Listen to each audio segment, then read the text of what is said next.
Very good. I'd like to welcome everyone out to our Layton City Council meeting this evening. It is September 1st, so we are starting at 7 p.m. I know that we have a good crowd out here tonight, and I'm excited for some of the verbal petitions we have, and want to acknowledge everyone here.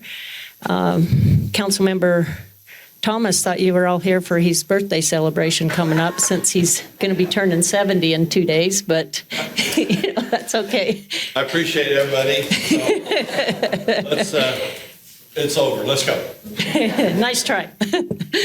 So as I call the meeting to order, for the folks that are here, just so you know, we like to take turns each month to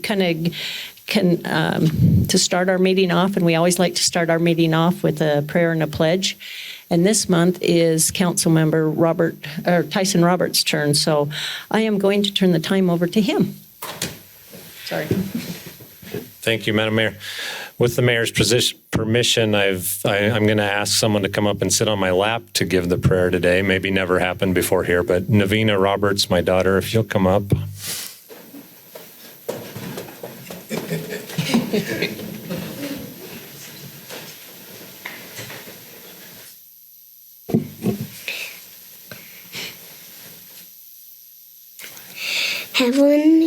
Heavenly Father, thank you for this day. Thank you that we all can be here today.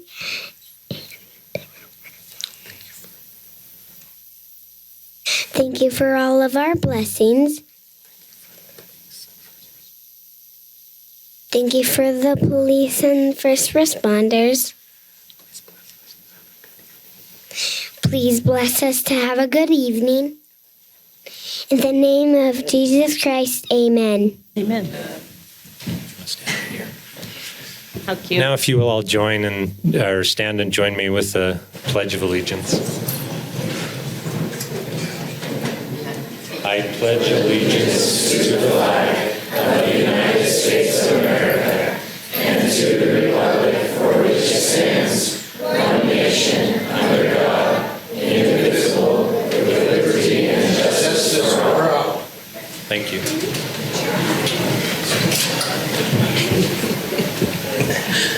How cute is that? I love it. That's, like I said, that was a first, so I think it was wonderful. Okay, council, we have a set of minutes here this evening that we need to approve. And so I hope you've all read your minutes, and if you have any changes, please note it. Otherwise, I'll look for some action to accept them as written. Madam Mayor, I move that we approve the minutes of Layton City Council work meeting August 18th, 2022 as presented. Second. Okay, it's been moved in second that we adopt the minutes from the August 18th, 2022 Layton City Council work meeting. All in favor, please say aye. Aye. Any opposed? Okay, very good. I appreciate that. We'll now move on to our municipal announcements. And I know a few of you sit on several different boards and probably have some announcements to make. So who would like to go first? Keeping up with tradition, Parks and Recreation usually first, but a couple weeks away we have a family recreation activity on September 16th, 7:30 p.m. to 9:30 p.m., Park After Dark. So there will be a lot of games here at Layton Commons Park. Games, there'll be a live DJ. We'll have s'more stations for people. You can come and cook s'mores and just spend the evening with your family, with friends here in the park. Okay, it's a fun event. With all the youth out here, you need to come. Okay. Council. I do have one announcement from the Layton Communities That Care. We have a program called Strengthening Families. You may or may not have heard of it, but it's a program that just helps to promote healthy families and communication between adults and their children. And it's going to be held on Mondays, October 3rd through November 21st from 6 to 8:30 p.m. at Layton Elementary on Gentile. And they will offer free dinner and childcare. So if you're interested in participating in that, you can go to the Davis Behavioral Health website and you can sign up for free. That starts in October. Thank you. I appreciate that. I'm going to go ahead and make an announcement on behalf of the Davis 9/11 Remembered. That's an event that's going to take place down at the Legacy Center, which is in Farmington. And it will start after Labor Day. It will begin on Wednesday and go through Saturday. And this is a huge event that's really going to kind of help educate folks on maybe the feel and what the first responders had to go through, as a lot of residents as well, through that tragic event that took place on 9/11. At the same time, there's going to be a lot of opportunities to kind of really understand the service that's available and a chance for you to say thank you to a lot of these folks. The hours are going to be 9 a.m. to 9 p.m. Wednesday through Saturday. I do know that there's a lot of schools that are signed up are going to come earlier in the day from 9 to 2, but certainly this is a countywide event that we'd like to see everyone get out and come see at your convenience. And in addition to that, we've got a great group of folks here in Layton City that has organized. They actually organized last year a 9/11 day of service, and they're going to continue it this year. It will be on Saturday, which is actually the 10th, and there's a lot of different opportunities for you to go out and just give, even if you can just give an hour. Please go on the Just Serve website, and you'll see where those events are, as well as, do we have it posted on our website, Mr. Price, at all? Just drag that to Just Serve. Okay, so yes, if you'd like to go to justserve.org, and you'll be able to see all the different projects. I think there's somewhere between 30 and 40 different projects, and they're designed to be close to your home and easy for you to go and help. And it's just a good way to kind of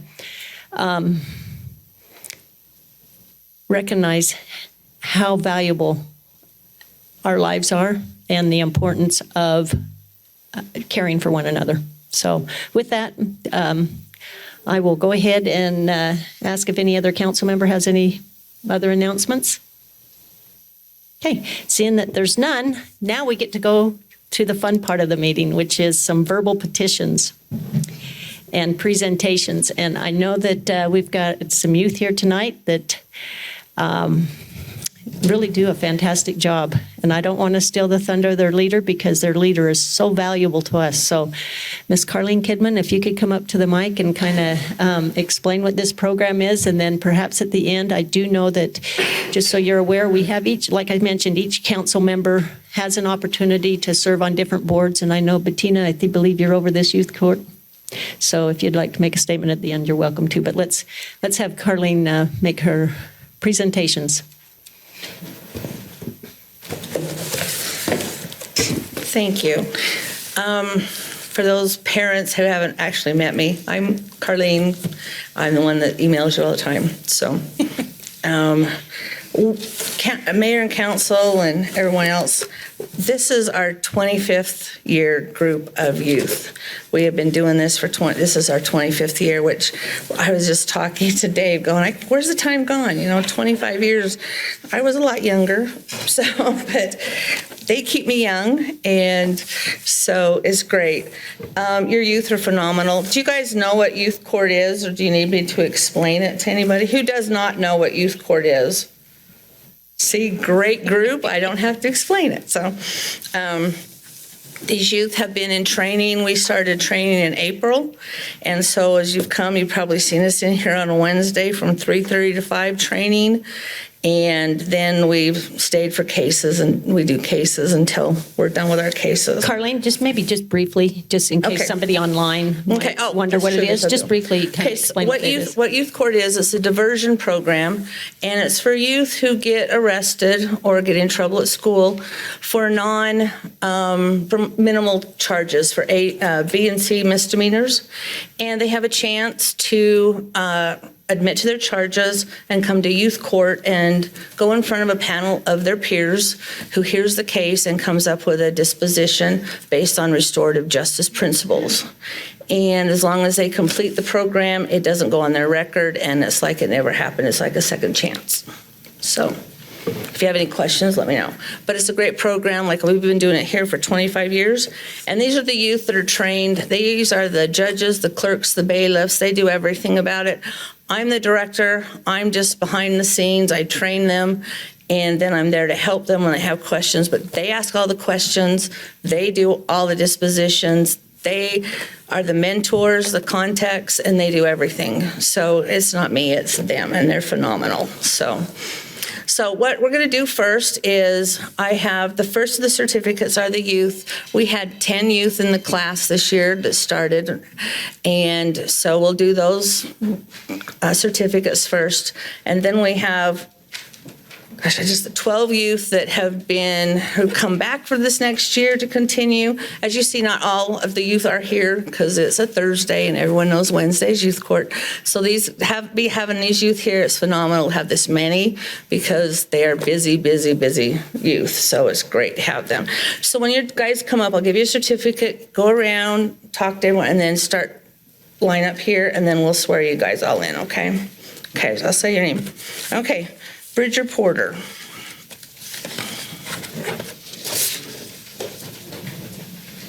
Okay, come up around here. Go up right around here. Drayden Tolton. There's Drayden. And Drayden's also in our presidency this year to help with computers. Let me take my little note off there. There we go. Start here. Kai Olenslager. Did I get that right? Did I say it right? He is going to be in our presidency with help with the choices class. Okay.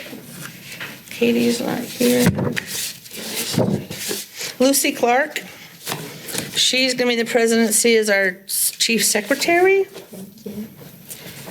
Stella Wang is going to be in the presidency as our activities coordinator. Timothy Schaefer-Meyer. I got it right. Okay. And he is in the presidency doing the computers. Okay. So those are our new that are just doing training. So now we're going to go with the ones who have been here for a while. Alex Connors. He just finished his first year, and he has been our vice president, continues our vice president. Oh, yeah. Okay, Ashley's not here. Did Dane come? Okay. Eliza. Okay, let me put these in the back. Eliza has been here a year, and here's yours. Ellen Olenslager. She just completed her second year with us. So, and these certificates, I know the mayor got to see them, but they tell everything they've done for over the year and how many hours they put in. Is Jade here? I didn't know if I saw Jade. Okay. Madeline. Okay. Rachel, she was going to come. Isaac. Okay, now these ones, Isaac's going to stand here for a minute. Okay, we have 5 youth who actually volunteered. Ellen, get up here too. Don't leave. Okay. You guys can back up a little, you know. Okay. We have 5 youth who, if they volunteer over 100 hours in 12 months, they qualify for what's called a Presidential Student Service Award, where they get a letter and a certificate from the President of the United States.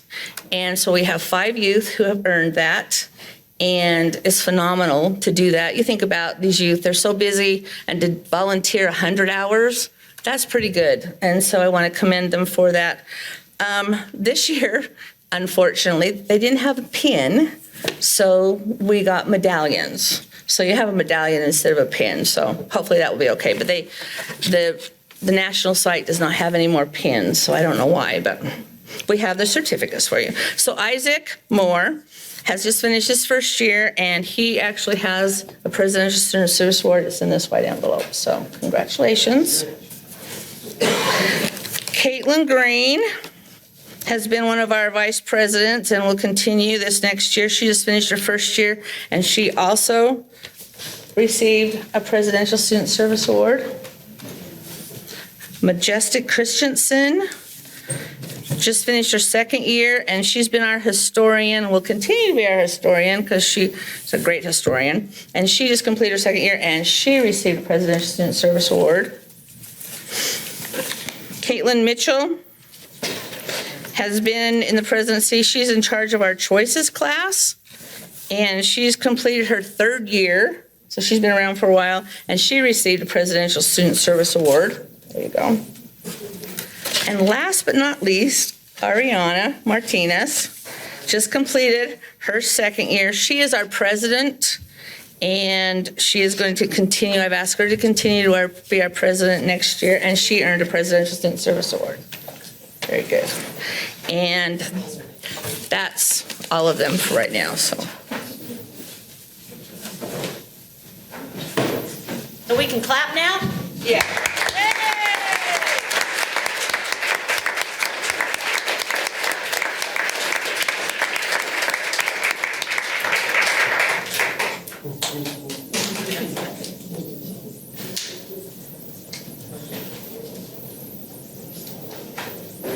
Are you good with them? Okay. You ready for me? Yeah, you can swear me in. Okay, congratulations on your certificates. Raise your right hand and repeat after me. I state your name. Do solemnly swear that I will support, obey, and defend the Constitution of the United States and the Constitution of the State of Utah, and that I will discharge the duties of my office with fidelity. Congratulations.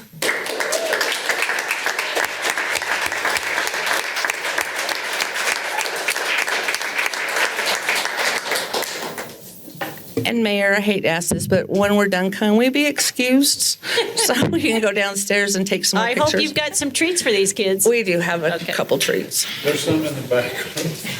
Let's give Councilmember Bettina Smith Edmondson an opportunity to kind of just say a quick thank you, because I mean this is admirable. I love it. This is our future, so I'm all about this. I'll be brief, but we just thank all of the hard work that Carlene has done over these 25 years.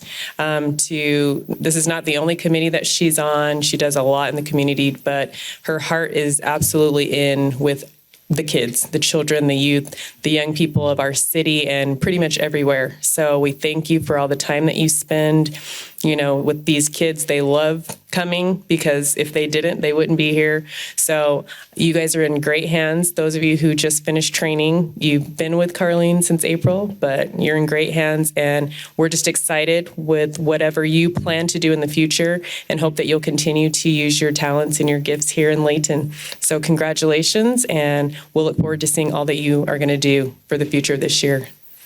Thank you.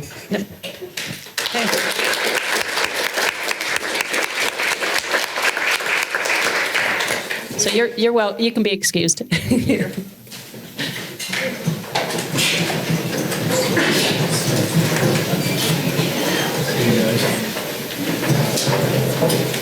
yeah, good idea.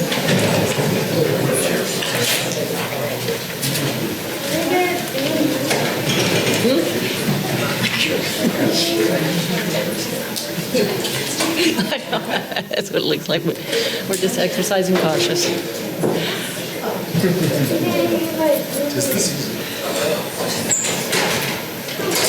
Okay. You can see what a great group of kids we have, and what an honor it is to be able to have them come up and know the amount of hours of service. Boy, if that isn't a challenge for the rest of us, I don't know what is. But anyway, I'll continue on with this council meeting this evening. We are down to item number 4, which is our citizens' comment portion of the meeting. And under citizens' comment, really what this is about is for you to bring any of your concerns or whatever you want to say before the council here that is not an item on our agenda. So if there's an item on the agenda, or I should say part of the public hearing, then we ask that if you're here for the public hearing, wait until we open that meeting, and then we'll have you go ahead and speak. But anything else, you're welcome to come up and take a brief moment, if you can, to address us. So with that, I'll turn the time over to you. Okay, great. Seeing that there's no citizens' comment, I'll go ahead and move on down to our consent items. We do have 2 consent items this evening. The first one will be presented by our Parks Director, Mr. Dave Price, which is a proposal for an agreement between Layton City and EPG Design. So, Mr. Price? Thank you, Mayor and council members. As the mayor said, this evening I have the pleasure of introducing Resolution 2253. If accepted, this resolution will approve a proposal for an agreement between Layton City and EPG Design for professional engineering, landscape architectural services for Commons Park, Case Creek Trail, and stream bank improvements. Layton City proposes to make improvements to the Commons Park, Case Creek Trail, and stream bank. These improvements are needed because of the long-term erosion of the stream bank. As you can see in the pictures, this has been going on for many years, and in several locations, the sidewalk is actually being undercut. So it's important we take care of this. And this is one of our most popular walks in the city. So it's important for the city. This proposal also includes pedestrian walkway lighting along the corridor, similar to the existing lighting located in the rest of the park. A request for proposals for engineering and landscape architectural design services that included preliminary design, design development, construction documentation, and construction supervision services was distributed to all interested firms. 8 professional engineering and landscape architectural firms responded to this RFP by turning in a proposal and a sealed fee on September 23rd, 2021. All of these firms were given the opportunity to be interviewed and present their proposals. The proposals and interviews were evaluated and scored by 5 individuals using predetermined weighted scoring criteria. EPG Design received a score of 66 out of 70 possible points in the technical proposal evaluation. Once the technical proposal evaluation was complete, the fee proposals were opened. Fees were valued at 30% of the overall score. Each firm's fee was given a numeric score based on their relative placement within the range of fees provided by each firm. EPG's design fee of $91,304.80 received a numeric score of 22.6 out of 30 possible points. The combination of technical proposal score of 66 and a fee proposal score of 22.6 gave EPG Design the highest overall score of 88.6 points out of 100.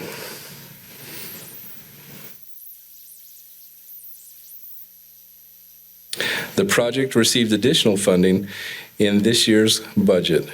The overall top 3 scoring proposals were revisited on August 10th, 2022.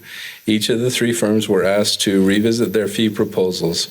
Each firm's fee was again given a numeric score based on their relative placement within the range of fees provided by each firm.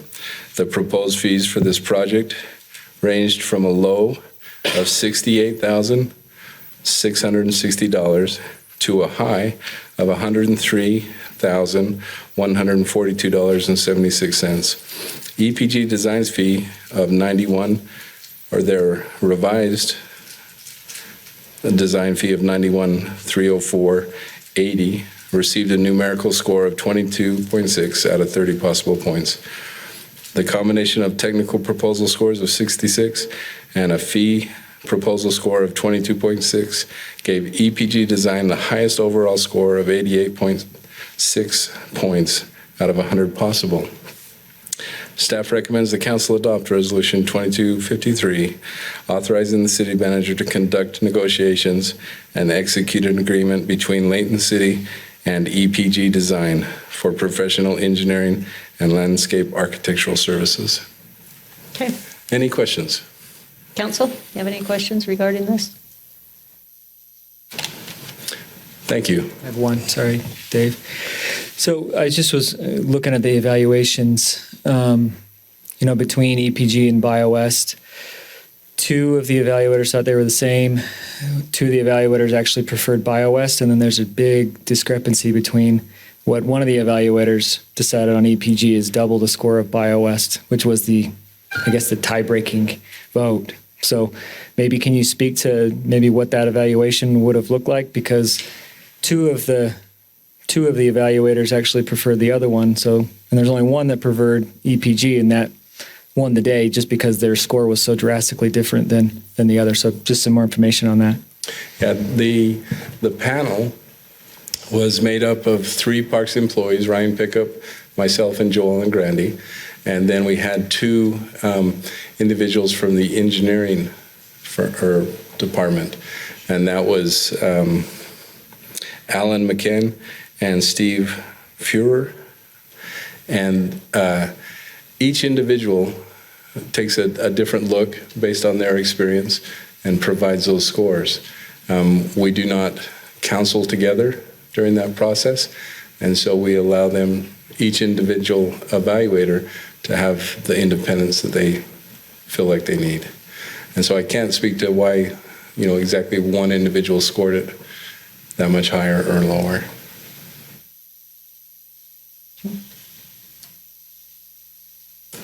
Anyone else? Councilman Bloxham, would you be interested in having more information about those 2 together, like maybe relook? I guess it's more just the concept of the evaluation. I mean, I would think that the fact that these two of the 5 evaluators preferred BioWest. 2 of them thought they were the same. One of them preferred EPG, but the only reason why EPG scored a higher score was because they scored BioWest as half, or almost less than half of what EPG was. So it seems to me a strange kind of evaluation scale where you can actually have 2 of the 5 evaluators prefer one contractor, and then one prefers the one that wins it, but they win it because they have such a low score. So I know they come from different evaluations, so it was just an interesting dynamic that was one evaluator's score of this individual company was so less that's what was the differentiator. So it's not necessarily, I'm not trying to get involved in nitty gritty. It was just interesting. Well, and doesn't the fee factor really kind of weigh heavily? I mean, you guys wait. I mean, nobody sees those until the end, right? So that's kind of acts as more or less a tiebreaker as well. We don't see the fees until this process is completely finished, and then we add that score. Yeah. I know that both times we evaluated these, we had a similar ranking, and fee was the thing that made the difference. And all 3 of these are wonderful firms. BioWest, their specialty is more on the natural side of things, and EPG has a little more experience in the built environment.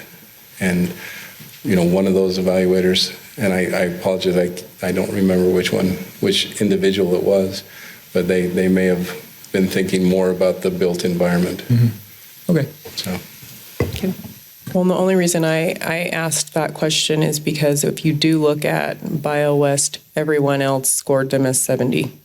So it was, it does just bring a question about the technical piece. Because I know you had a reevaluation on the fee portion, but not necessarily the technical portion, as you wouldn't have expected that to change.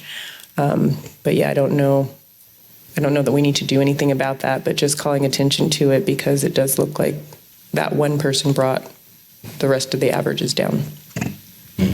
Well, and quite honestly, you guys, I know how often we speak about how valuable our employees are, and I think this is a situation where, we need to support our director here. I mean, if he felt comfortable in this selection as well, then I think it's on our best interest to kind of support him. So I think with that, I'll go ahead and move on unless anybody else has any other questions or concerns. Okay. Thank you, Mr. Price. Thank you. Okay, we'll move on to item number B, which is Mr. Chad Wilkinson will be presenting a amended subdivision plat to us.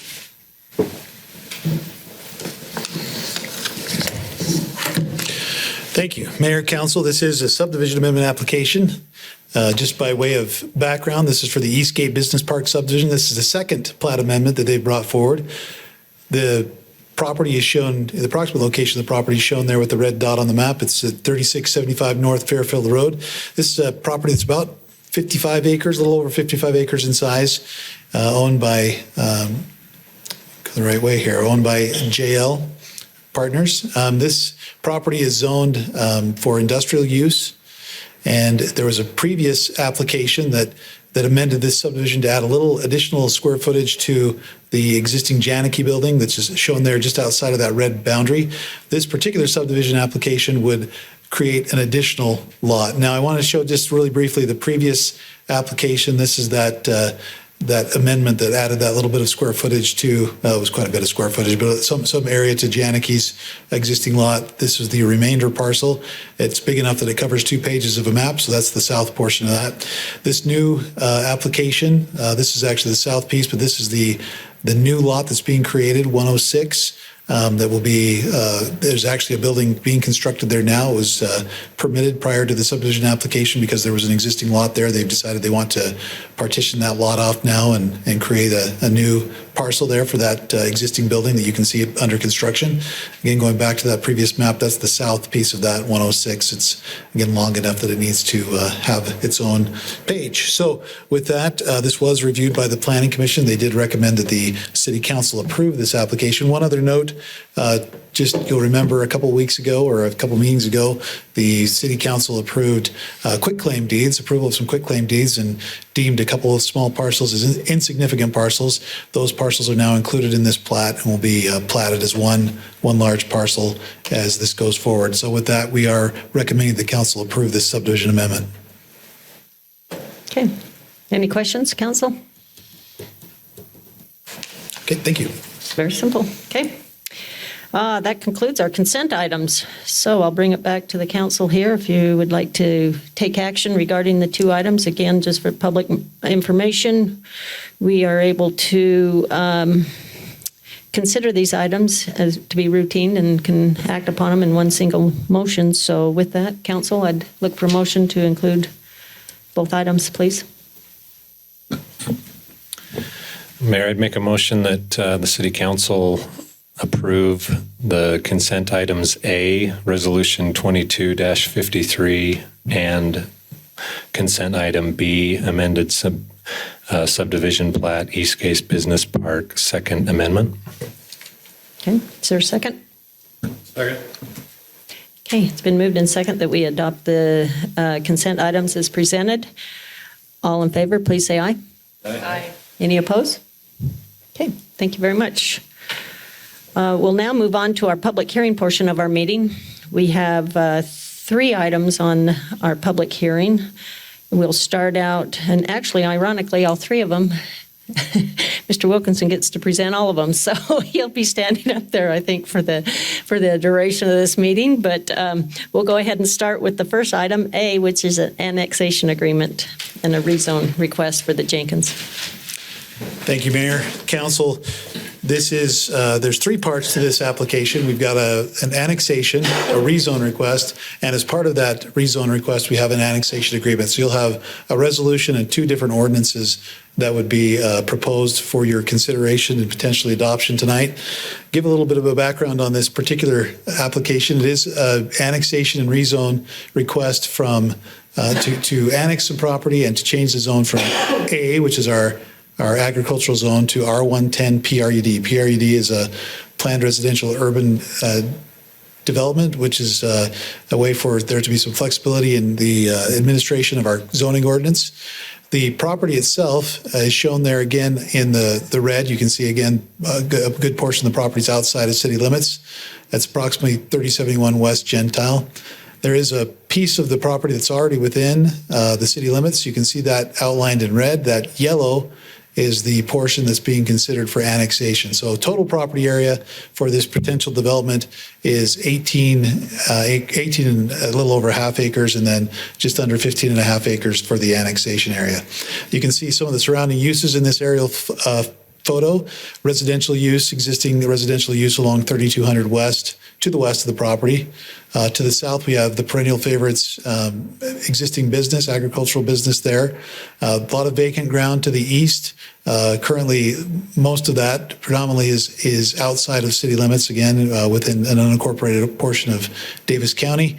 If we had a little bit more updated photo, you'd see the new 2700 West extension in about that area.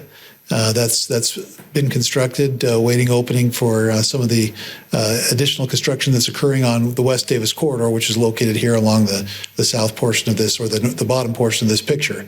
So just some context of what some of those surrounding uses are. Of course, to the north, existing single-family residential.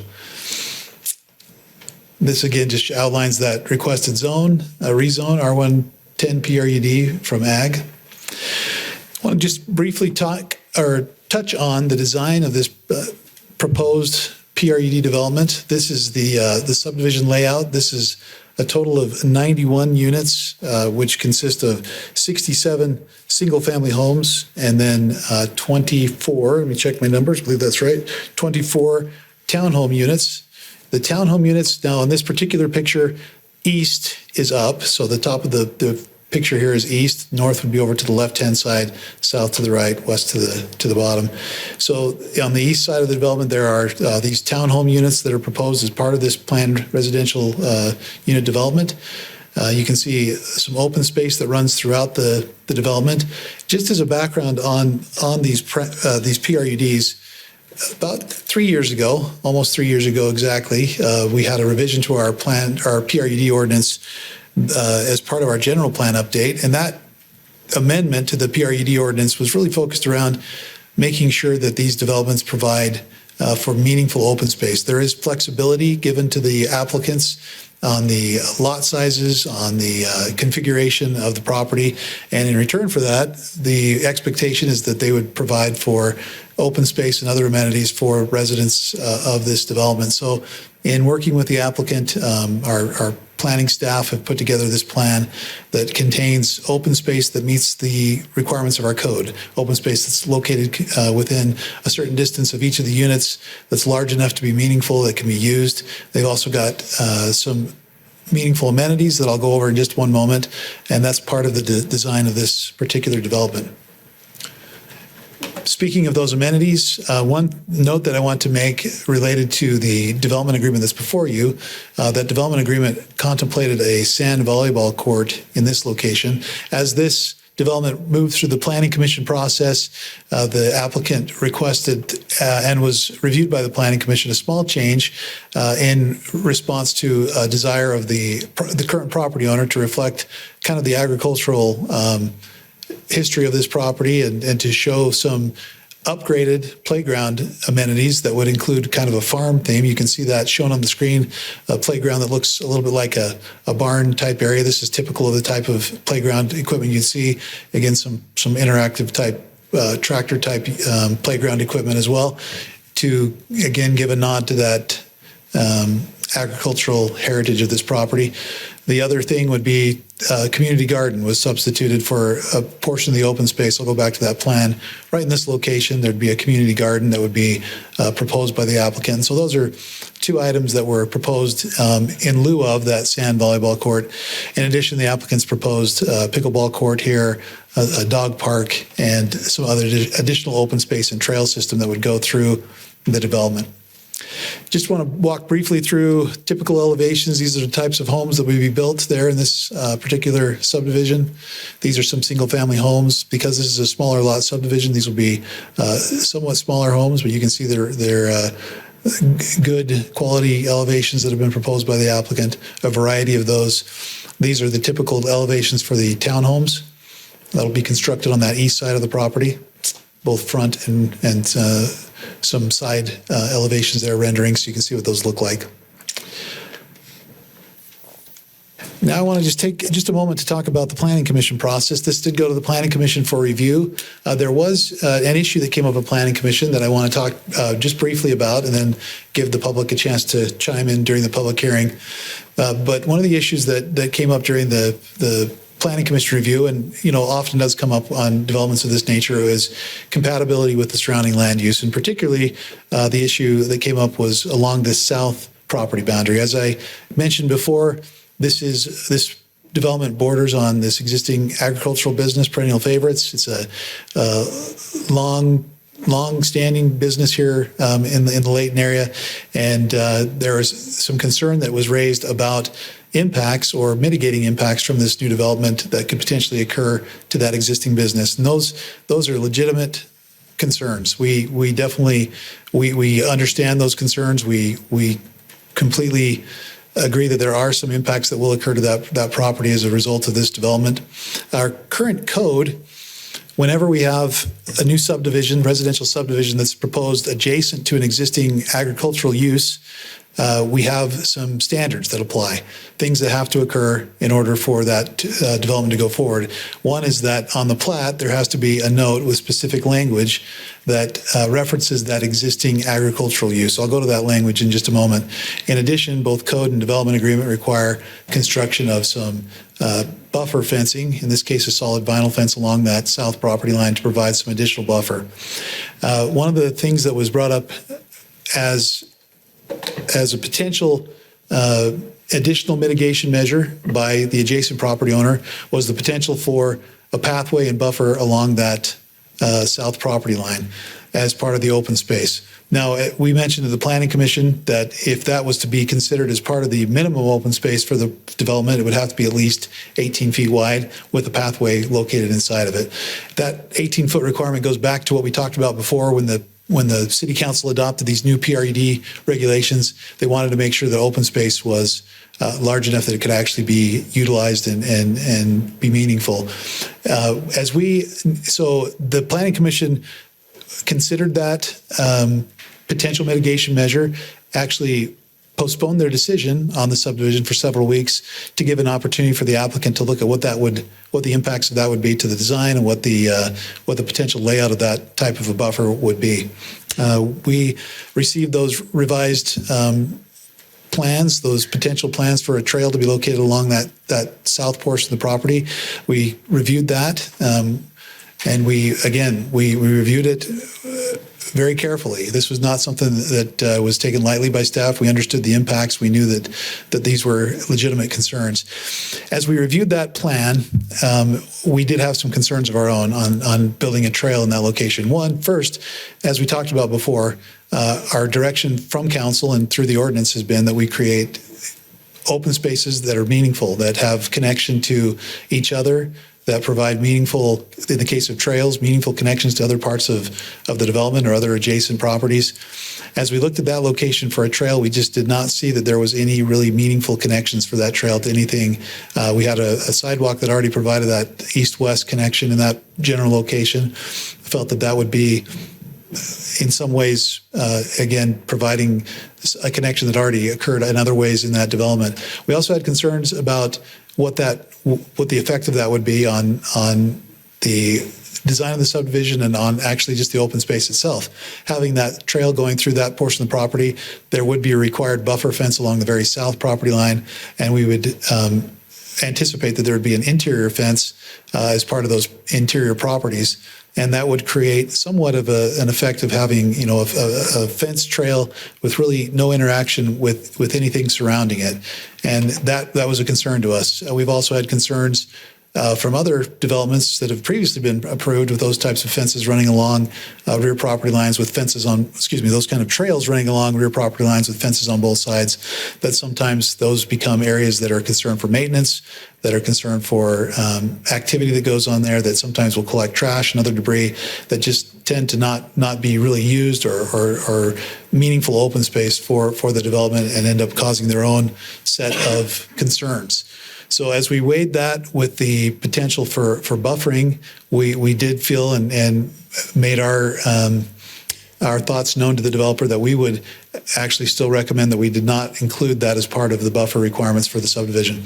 Now, that was not, there was a change made, though. I want to make sure that we know that we did make a change to that layout as part of the conversation about buffering on this. The lots were deepened, so the lot depths on each of these lots along the south property line were increased in order to provide additional setback. What that enabled the development team to do is to have lots that were deep enough to provide the minimum setback for an agricultural zone property. So if a home was to be built in an agricultural zone that was adjacent to this property, then that minimum setback would be 30 feet, and that's what they were able to provide along the back of those properties.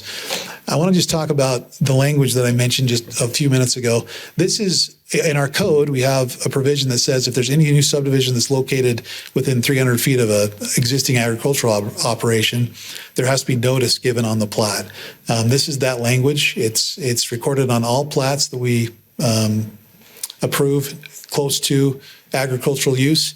It talks about that those that are moving in there are given notice that they're moving next to an existing agricultural use that has activities that are associated with it that could potentially create inconvenience or annoyances to the neighboring property owners, and that those agricultural uses are allowed to continue to exist, and that those are illegal, and that they have been given, as you see, highest priority use status in that language. As the Planning Commission considered that, they also asked that there be an additional step with that particular language. If we go back to the plan, what the applicant has agreed to is not only the language that would be recorded on the face of the plat, but also some additional deed declaration to be recorded on the actual deeds for each of those. I think we counted to 11 on in the work session, but there's 11 lots along the south property line that would have even more language recorded on the lot to give notice to those property owners. And the Planning Commission recommended that there be additional language added to our standard language to address issues such as lighting, noise, some of the other impacts that would occur based on the nature of the adjacent use. Hours of operation, dust, those types of things would also be included in that notice. As we took all of these things as a whole, again, the additional lot depth that was provided, the additional notice that would be required, the fencing that was already required, we did feel that was adequate mitigation. We do, again, have the same standards that apply to any time that a subdivision is built next to an agricultural piece of land, which we have many examples of that within the city, and we did feel that mitigation was adequate to again provide notification to future property owners and to provide the mitigation that's already contemplated in our code. So that was a lot of discussion. The Planning Commission did review this request, recommended unanimously that the City Council approve the ordinances related to rezoning, annexation, and the resolution that is approving the annexation agreement for this particular property. So with that, staff joins in that recommendation. We would recommend that the City Council adopt Ordinance 22-16, annexing approximately 15.39 acres. We would recommend that you adopt Resolution 22-45, which is the annexation agreement between Layton City and Donnie Jenkins property, and the Ordinance 22-17, which approves that rezone request from A to R110 PRUD. And I'd be happy to answer any questions if I can. Okay, Council, do you have any questions before we open it up for a public hearing? Thank you. Okay, seeing that there's no questions at this point in time, I'll look for action to open our public hearing, and we'll be ready to take public comment. But I do need somebody to open it up. Make a motion that we open for public hearing. Okay, in a second. Second. Item A. Okay. Okay, it's been moved and seconded. We now are in our public hearing portion of this meeting. In the particular, the item number A, which is the annexation agreement. So anybody who would wish to speak on this topic, you're welcome to come up to either side, state your name and address for the record. If you're here representing a larger group, I'd be happy to give you more time. If it's just individually, that's fine. We'll still give you some time. One thing to keep in mind, though, that if a statement has already been made or alluded to the same type of information, then hopefully the next person come up, you need to bring up new information is what I'm trying to drive at. So with that, the time is now yours.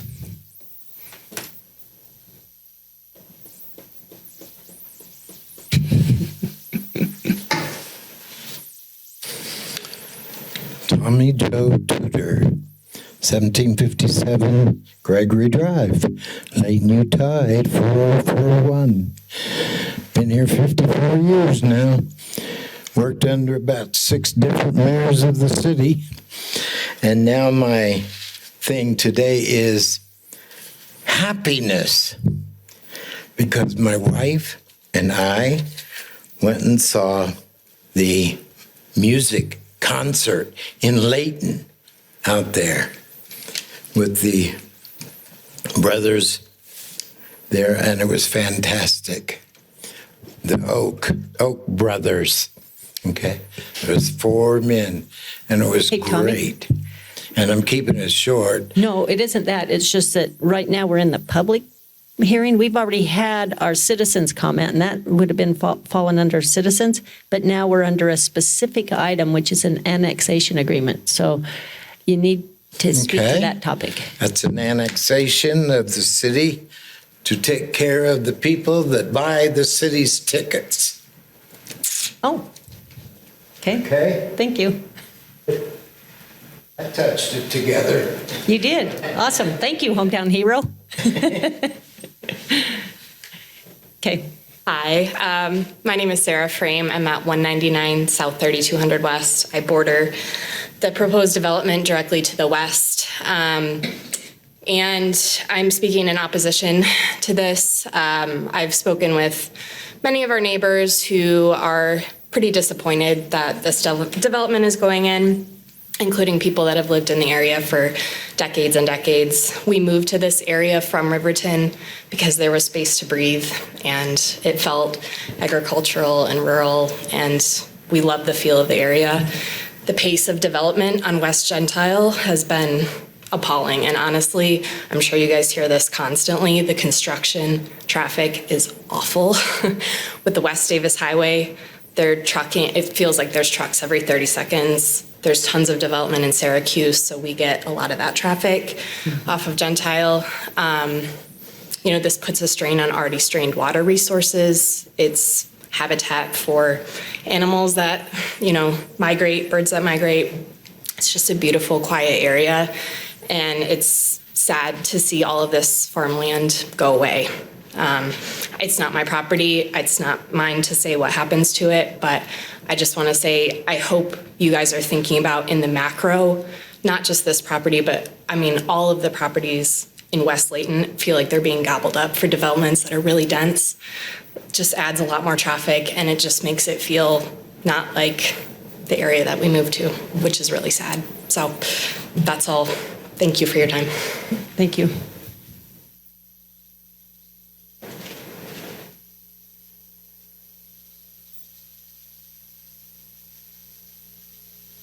Does anyone else wish to speak?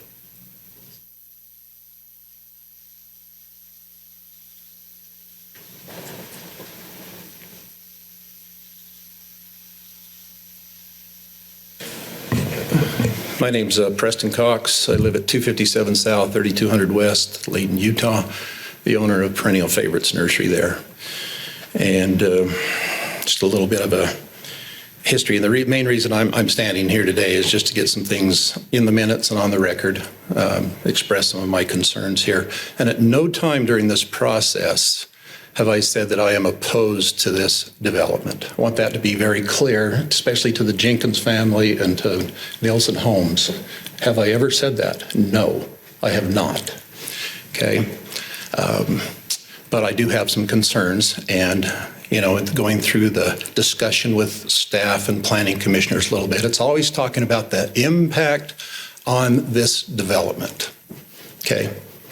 Never has it been raised about the impact this development creates on the surrounding property owners, and I think that's wrong in the whole city process, because high-density developments like this definitely have an impact on us adjoining property owners. okay? Even though we were led to believe by the property owners and the developers originally that there was only going to be somewhere between 45 and 60 units here. Now it's escalated to 91. I still haven't opposed this development. But Perennial Favorites has been there for 30 years, okay? We're a 10-acre nursery, wholesale nursery. We do not have the public come to our place. We sell to other retail locations. We started, like I said, 30 years ago. It was just my wife and my children and my brother-in-law, Mike, kind of a backyard business.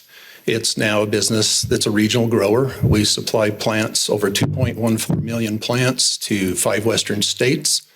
Every one of those plants that goes out of our nursery has a sticker on it that says grown in Layton, Utah. It's a little advertising for the city here. But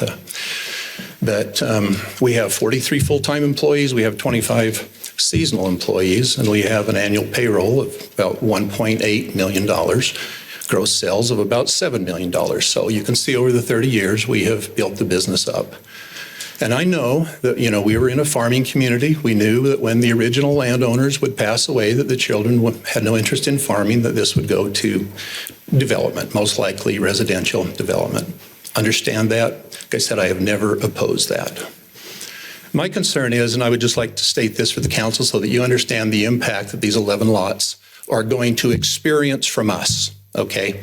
And that's been part of my concern that's been overlooked is, if I was living in one of these 11 homes, which has a 30-foot rear yard setback, which is about the width of this building here, okay? This room right here is about 30 feet.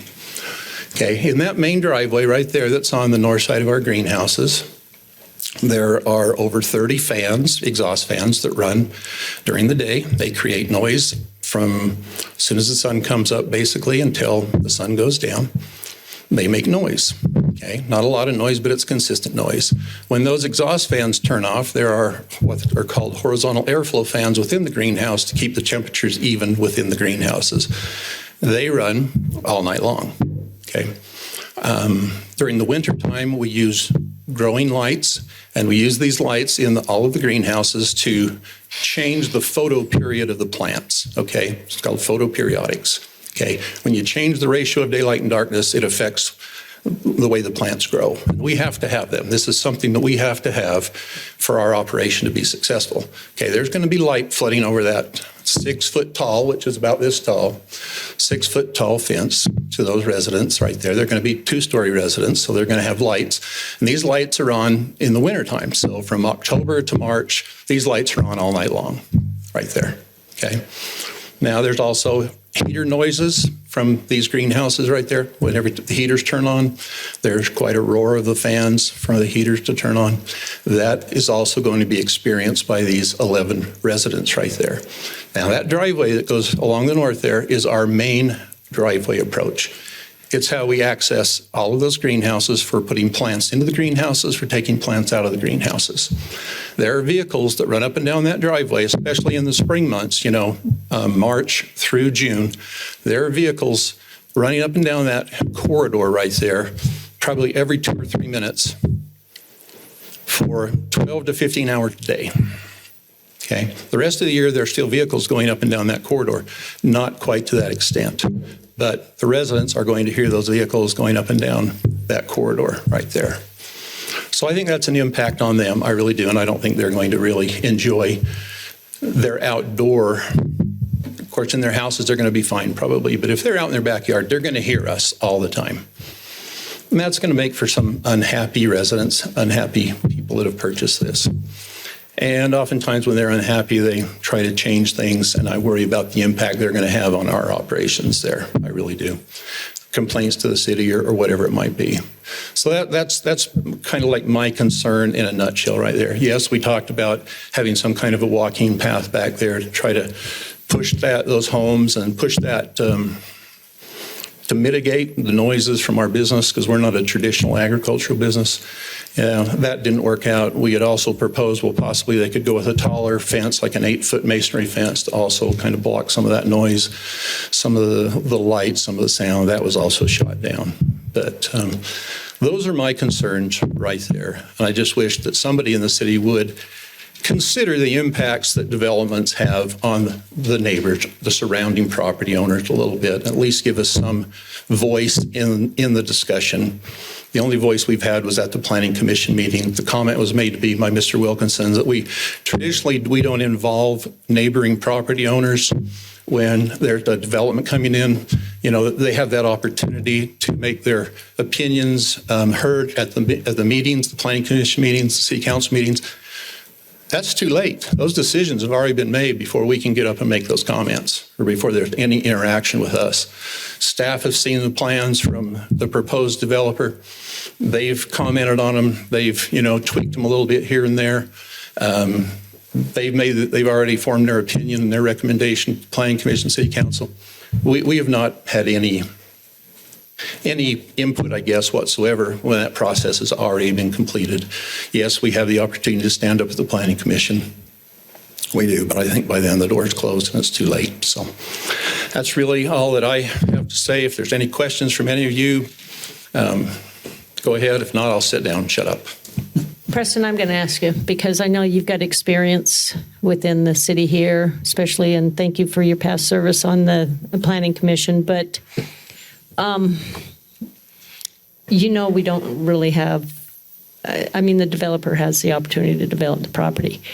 But the fact that we went over the agreement that any of those adjacent properties, it's going to be on the deed. So that means the first owner or the 10th owner of that home is going to be notified I understand that there is a nuisance here and that Right. they agree to be to that. So I guess I just want you to know that I feel good that that's taken place so that we have a leg to stand on as well. Just like you said, you wanted to go on the record. Well, we can go on the record saying you knew that when you purchased your home.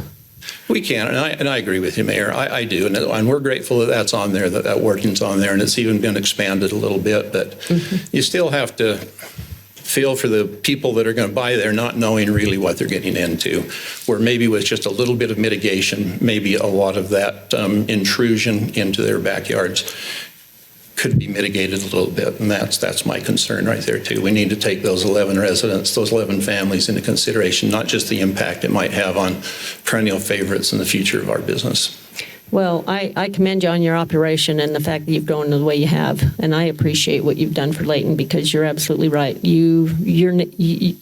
There's a lot of flowers out there that come from this city, and it wouldn't happen if it wasn't for you and the 45 seasonal folks as well, plus the additional family members. So thank you. Yep. Okay, thank you. Okay, any other comments?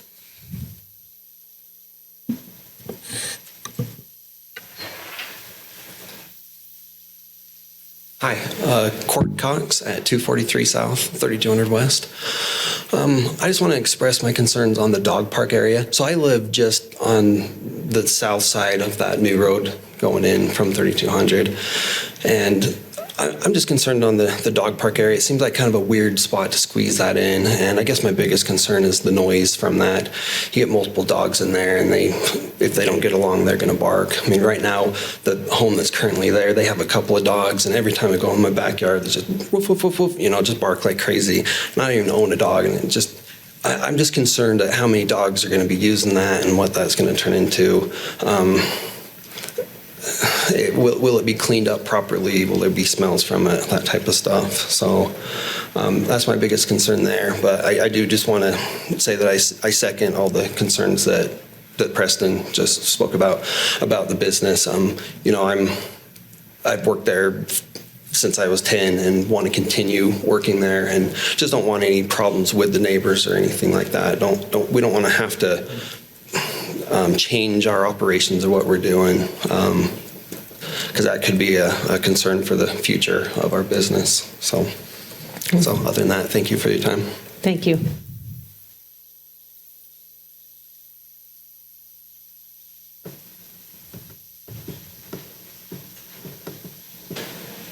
You want us to talk now or after? What's the best way to do this? Well, my advice for anybody here is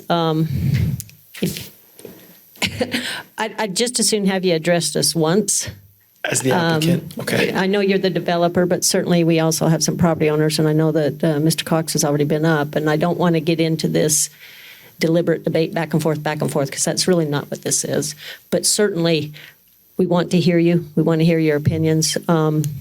Maybe what I'd do is, let me see if anybody else wants to speak, and then that way you can kind of address it all.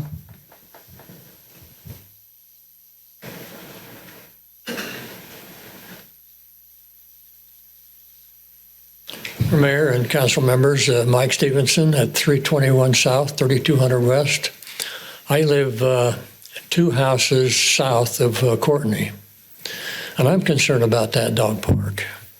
You know, I remember in one of our previous meetings when we were talking about the walkway on the south side of those homes as a buffer for the greenhouses, a comment was made by someone that might have been a developer that open space is too far away for the people on the north side of the development to use. And so here's the dog park, the furthest away of anybody in that whole park that you could put. Why isn't it in the middle where everybody can get closer access to it? It doesn't make any sense to me. And then the other comment that hasn't, not with the development, but with 3200, I counted 40 trucks 3 days ago hauling dirt. And I made the suggestion, I think 2 weeks ago, use 2700, that new road. And I think the chairman of the commission said, well, it's not done yet. They need another surface on it. That road has been painted for the last 30 days. And so I just don't understand the logic of having trucks go down 2200 and 3200 to the exact location where the end of 2700 is dumping out on. And here's these trucks going down 3200 now past the grade school. Mm-hmm. And I think there's signs there that says no trucks over a certain limit. They're going down 2200 and there's a grade school crossing there. And I just think that with a little bit of foresight, in fact, I got a question for you council members. When's the last time any of you have been down West Gentile to 3200 and 2200? When's the last time? Every night. Every day. Every night. Some of you live down there. Yeah. Well, I was 5 minutes late getting here because I was stopped on Gentile with a freight train, and then right behind that was the front runner, which I'm thankful for both of them. But we need an overpass, and I've made a comment before about some history of that, so I won't get into that. But take a look at that dog park. That just seems like the most illogical place to have a dog park in a subdivision that's going to have 91 families using that park if they have dogs. It just, for me, it doesn't make any sense at all. Thank you. Okay. Thank you. May I ask a question again? Did you want to ask him a question? Who do you want to I ask? wanted to ask a question before the developer gets up, so we can address it when he's here. Okay, sure. So Councilmember Bettina Smith Edmondson is going to ask a question so that you would be able to address it when we have you come up. And this goes to the developer.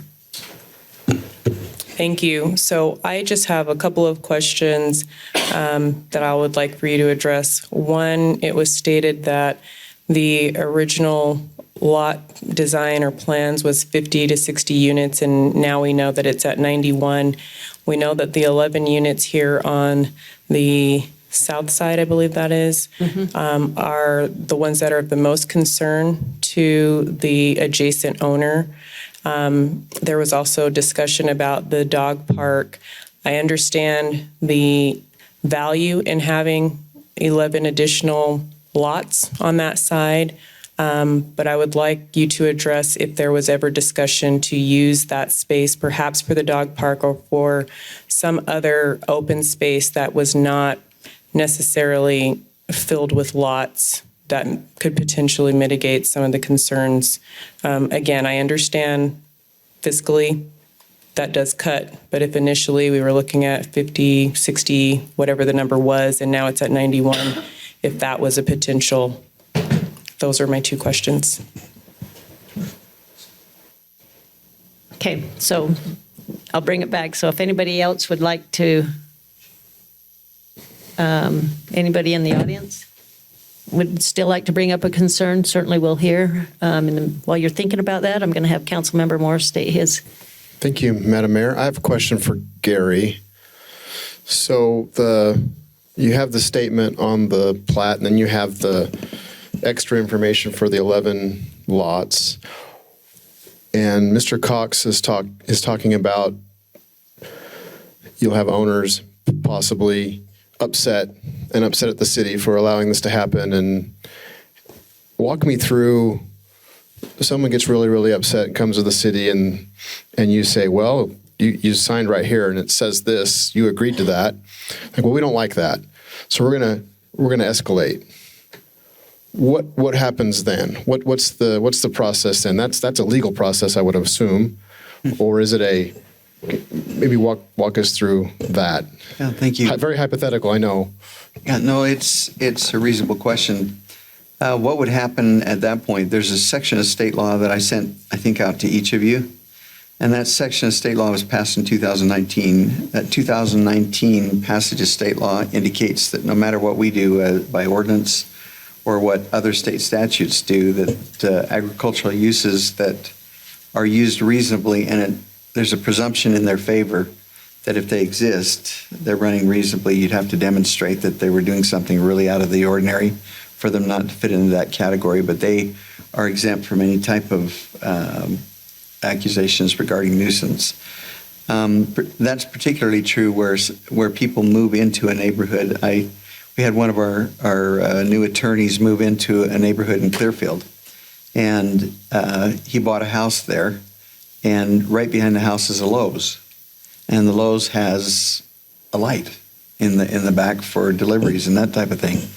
And the presumption is if you move into a neighborhood, that you will do your homework, that you will look at what's behind you. Some people don't, I recognize that, but state law gives a double protection to agricultural uses beyond just what a normal nuisance would be. For example, Lowe's is not an agricultural use, so probably there may be something they can do about the light. But in this situation, these people moving in with notification on their deeds, notification on the plat, and then moving in and seeing it there would all be mitigating factors that would prevent them from being able to really take any action against the property owner, the ag property owner. Does that help, or is that okay? Okay. Is there anyone else that wishes to speak on this topic?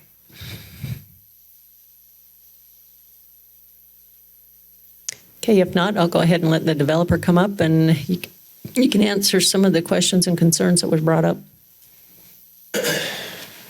Absolutely. I appreciate the time. Is it okay if I maybe take a big picture perspective for just a second and then come back and address some of the detailed questions that we've got? Okay. I've been working here in Layton City for a long, long time, and I would guess that maybe some of you were involved certainly Dave was involved on the general plan, the Layton Forward. We were heavily involved in that. So if you were involved in that process, you will know Brandon Ripien was like there through all of that. Gary was there through all of that. It took forever. There was a tremendous amount of time and energy and effort that went into that. I'm not a Layton City resident, but at the time I was working for the Church of Jesus Christ Latter-day Saints real estate department, and so we were heavily involved in that process and saw it as a landowner. And it was incredible how much time the Wasatch Front Regional Council grants and consultants. It was an impressive effort. The outreach, the public outreach ad nauseum, the surveys. I couldn't believe how much effort went into this. And I guess if there's one city that can stand behind their general plan to say that's what we believe in because we've done our homework, it's Layton City. And I can't say enough great things about that plan. I think you tried to balance the farming, agricultural that I know a lot of you are involved in and have history in, and it's a big part of Layton's cultural heritage. It's just impressive how much time and effort went into that. And at the same time, staff has done a tremendous job to put ordinances in place that say, hey, this is how we preserve that heritage while balancing development and the needs that we have for affordability and the other things that we have. And so as I look at this from a big picture perspective, this area will not look look like this in 10 years?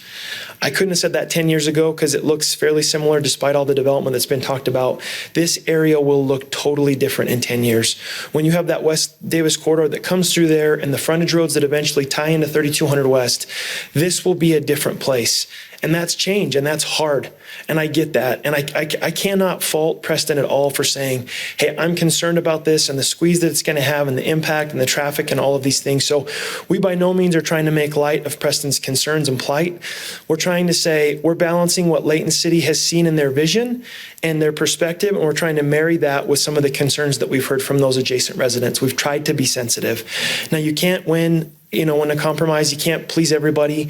But the fact that there's not 30, 40, 50 people, angry residents here in this room, to me, says a lot. We've tried to accommodate the concerns and address those things as we've gone through, and Layton City's done a great job to give us that guidance and direction. Specifically, I guess I'll jump down to the specific questions. Let me just check my notes and make sure there wasn't anything else I wanted to say. And I guess the only other thought that I'll just mention is probably, 50% of this conversation, Dave brought it up a little earlier. He said, mitigation, what does that mean? And it's not mitigation.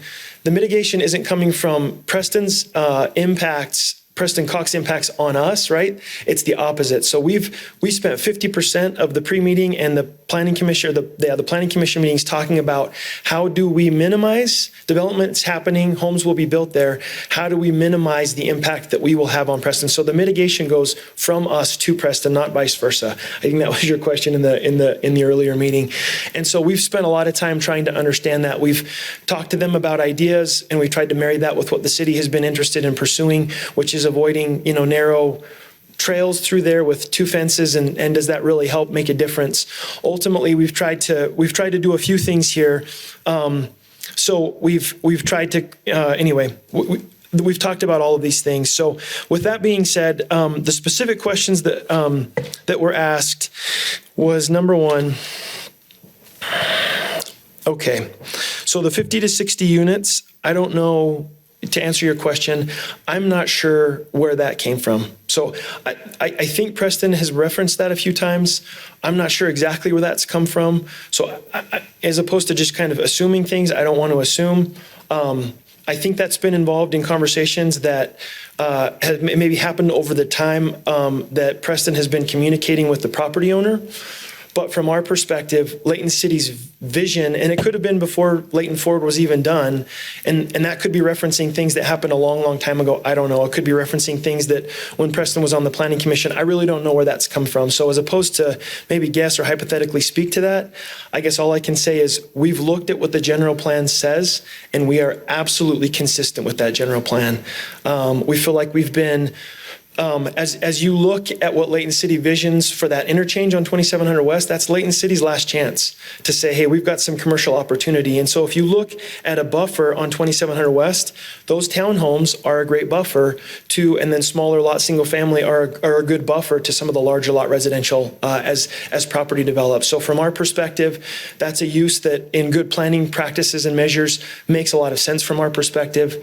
As opposed to guessing, and I'd be happy to address Preston's specific questions if you brought those up. I don't know where that number came from, so I don't know if that's satisfactory to you or what. But the other question that you asked, I think if I understood, is the concern of those 11 residents that are bordering Preston's property to the south. Again, what we've tried to do there is create additional space that we've put in the backs of people's lots. We have been open to considering some open space back there. We've always had lots on the south side of that road.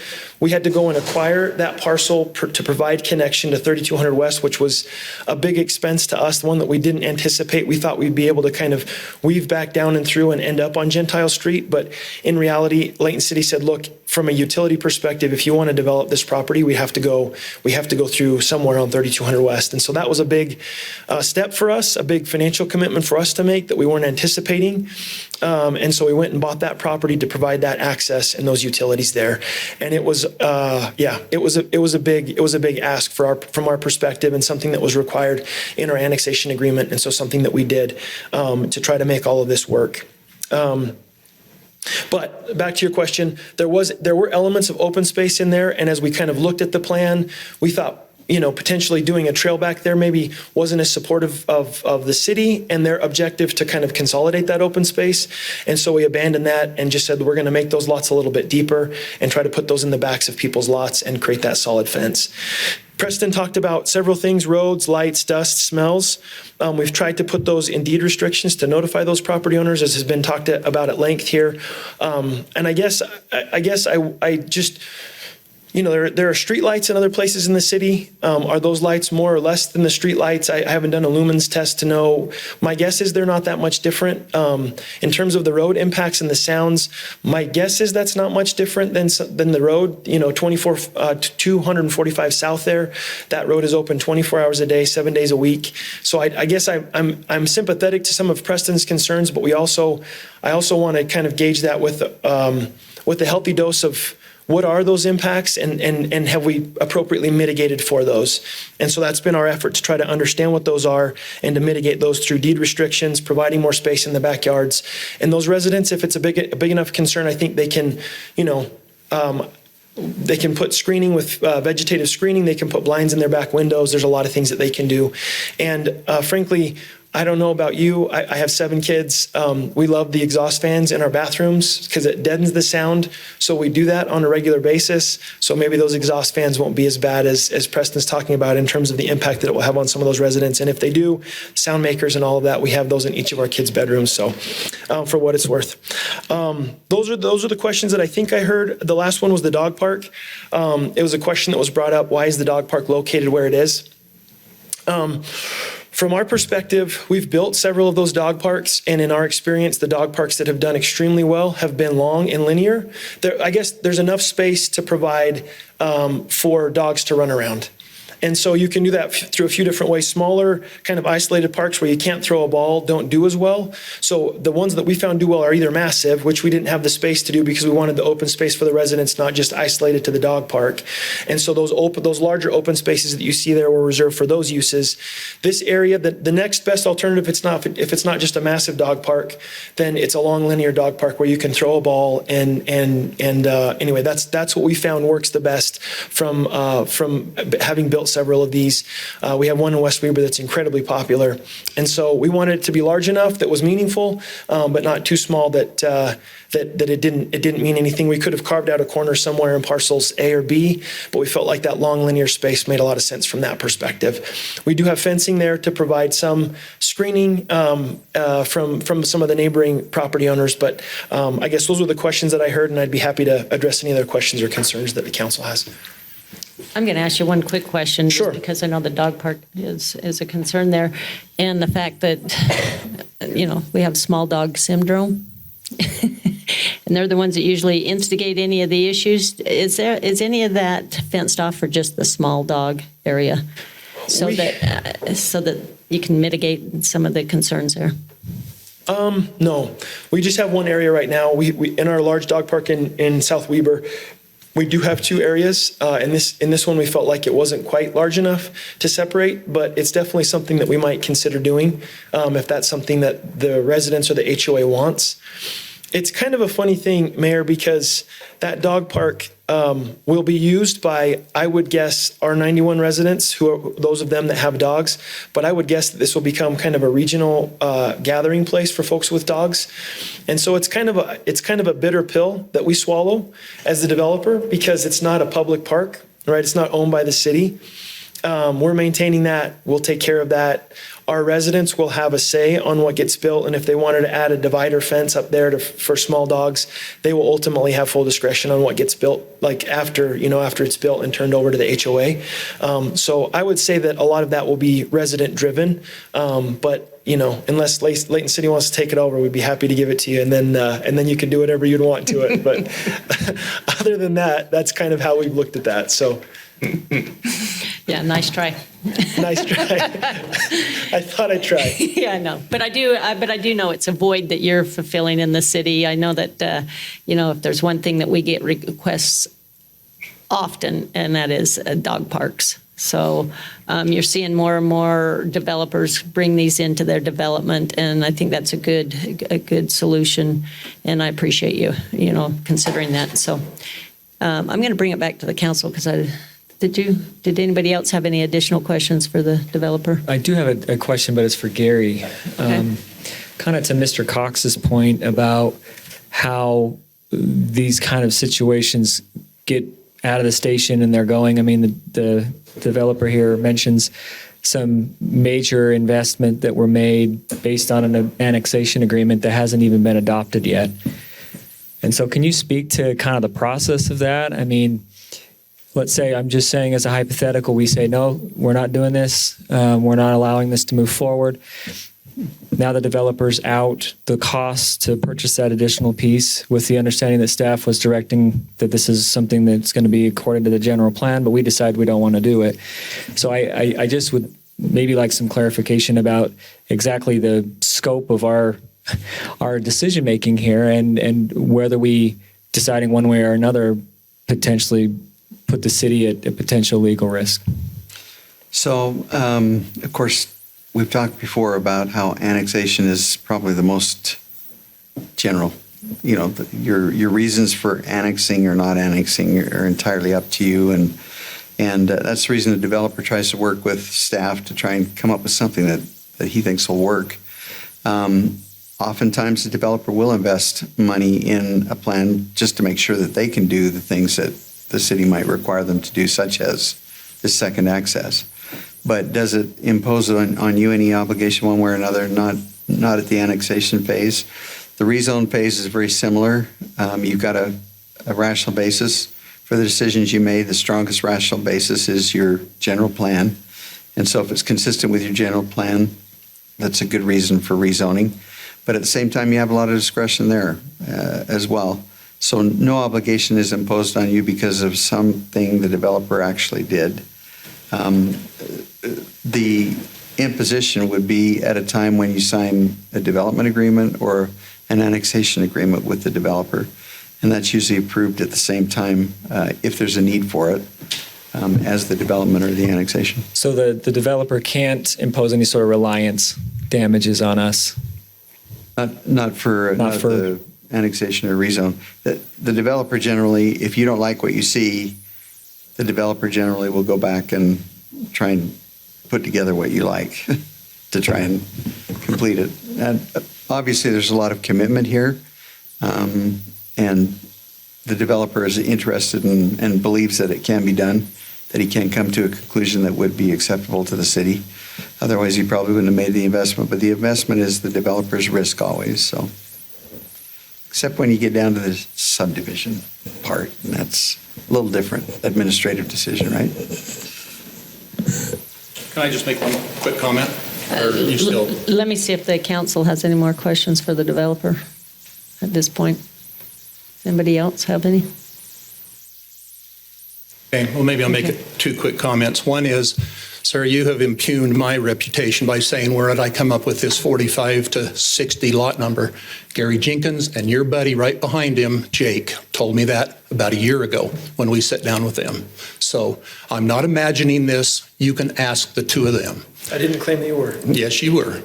The other question or the other statement I have to make is the dog park again. Here again, it's all about, oh yeah, this adds value to the development. Total disregard to the Allred family that their bedroom is 8 feet away from the dog park. You know, if this is a dog park for the betterment of the development, it ought to be in the middle of the development where it's more accessible to the residents of said development. Thank you. Okay, thank you. Okay, I think we've pretty well heard from everyone. Is anybody else, council, are you clear to make some action here?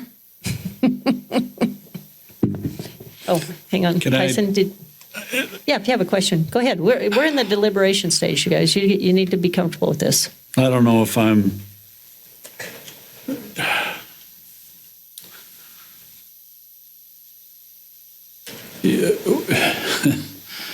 We're creating a dog park, which is fine for the people that live there. But as you mentioned, it's going to become a regional dog park. Now, where are we going to put them guys? You know, parking is going to be an issue. I mean, if we build something that draws people that don't live there, it's kind of like Ellison Park, that we have a soccer tournament and they're parking all in the red zones because there's nowhere to park. I mean, close, there is, but anyway, so that's just something it was in my mind. I wasn't going to say anything, but, with the advent of that, everything else I see is fine. That's my opinion. But that one, I just see a few problems arising because you don't have control of who visits, who wants Being on the outer perimeter like that? Yeah, and especially, I think you'd have HOA problems in the middle of it too. I mean, no matter where you put it, you're going to have people that don't, quote, unquote, haven't paid for it, so. Okay. Councilman Roberts, did you have a concern or a question? Yeah, I've wrestled with this for a couple days. Many of you know I'm a farmer, and I've worked 20 plus years in different agricultural organizations working on protections for farmers. Not only the farmers that are still farming, but those that decide that it's time to sell. Most farms end up that way. That's what we hear. And I've been going over the last couple of days of all of the protections, that we've mentioned, the nuisance ordinances. When someone buys a home or builds a home, as the mayor said, now, or buys the home again 10 years from now, all of these protections are in place for that farm or for that agriculture operation. And I'll tell you, 2 hours ago, I was comfortable with that. Preston talking about the greenhouses has reminded me of the 25 plus years I worked in the nursery business. And greenhouses are not the same as a hayfield. And they're not, in a hayfield or in a cornfield, you might get dust from the operation, not from from wind or anything. You might get dust a couple times a year, a couple times a month if it's a hayfield, lights in your window for one night a month or every 2 months. A greenhouse is different, and I have grave concerns about putting residents of this city within 30 feet of that. So an hour ago, I might have made a different decision, but right now, for that reason, I can't support this. This might be a question for you, Chad. Now, I'm guessing that the developer received a density bonus for the dog park down there as an open space area. Is that correct? I'll wait for you to get to the microphone there. Thank you. Yes, there was a density bonus. It's not specific to a dog park, though. Right. It's related to the overall open space. So there's a square footage and an amenity. Certainly, there could be other options for amenities that could be considered there that would also provide the same type of density bonus. Right, and I guess that. And thank you, because I want to the plan from my understanding looks good. I do have concerns about the dog park. Mostly because of for the reasons mentioned and for the use and for the potential impacts on the surrounding areas. And if that was just not a dog park, if that was just open space, they still get the density bonus. They can still build as many lots as they're wanting to undertake. But we take out the idea that we build a community dog park in the middle of a neighborhood that becomes some community place for other people to come and visit. So I actually think that the plan is good. I'm not sure we can mitigate on those. Thank you, Chad. I'm not sure, from my understanding, I don't know if I can mitigate. We can mitigate enough on those south lots. I mean, Mr. Cox mentioned the 8-foot masonry fence, but I'm not sure there's still 2 stories, so I don't know what another 2 feet's really going to do in terms of mitigating any of that. I'm not a big fan of the 2 fenced idea for the safety reasons we talked about with potential, and I'm not sure about that, but I would feel much more comfortable with this, and I think I would have my full support if we could figure out something to do with the dog park to keep it open space. But I don't want to impose that kind of use on that surrounding area. I don't think it's worth the effort. So that's where I'm at on it. Okay, anyone else? If not, I'll look for action, council, on this particular item. Can I say one more thing about the dog park specifically before? Sure. Is that okay? Sorry. Yes, come on up. I would hate for there to be votes against the project just because of the dog park. I guess that would be my concern. And with 2 council members expressing concern, I guess to Dave's concern, I just wanted to provide information and then say we're good either way. So if the concern or if the motion was to approve the project minus the dog park, we would be fully supportive of that. So I would hate to lose a few votes as a result of that. But just to Dave's point or kind of parking questions, if you look at the distance, just that leg, essentially the depth of that lot before our community begins, if I had a laser pointer, I'd point to it. It's 240 some odd feet. Do you guys know where I'm pointing? Yeah, from 3,200 going east. Before our first lot, before lot 21. The first lot that's to the south there. That's right. That backs up to the perennials. That's right. So that distance right there is 240. Let's see, I had it here just a second ago, 264 feet. So usually the parking depth needed for a parking space is about 20 feet, right? As you parallel park, you need about 20 feet for a parking spot. So if you divide that 264 by 20, you get 12.3 stalls. And those 12.3 stalls, again, that wouldn't assume that you're kind of bleeding over to the west, I guess in the up direction on the map there. You could bleed over a little bit because that would be somebody's lot that you could park next to. And there's no driveways along there. And you could also park on the other side of the street. So you'd have 12 stalls on the one side, 12 stalls on the other for a total of 24 stalls. So to me, that's a considerable amount of parking. And then you'd also have parking along 3,200 West, which I know would really frustrate the Coxes because that's right in front of their home. But there's obviously also, there would be impacts on 3,200 West. And you could allow parking on both sides of that street if it was something that the city wanted. Alternatively, we could make that not publicly available. You can put a key fob on there like I have, like people have for their community pools. You put a little key fob on there so it would only be these 91 residents that could use it unless somebody threw their dog over and jumped over the 5-foot fence, which I could frankly see happening. But that's another alternative, is that if this were to be something that the city wanted, I guess we're good either way. We would like to see the dog park. It makes sense for us. It's going to be an open space, to your point, Commissioner or Councilmember Bloxham. It's going to be an open space anyway, either way. But I get, if it's an impact on the adjacent residents, I can understand and appreciate that as well. So if the motion is made to approve this without the dog park, we would be fully supportive of that. Okay, thank you.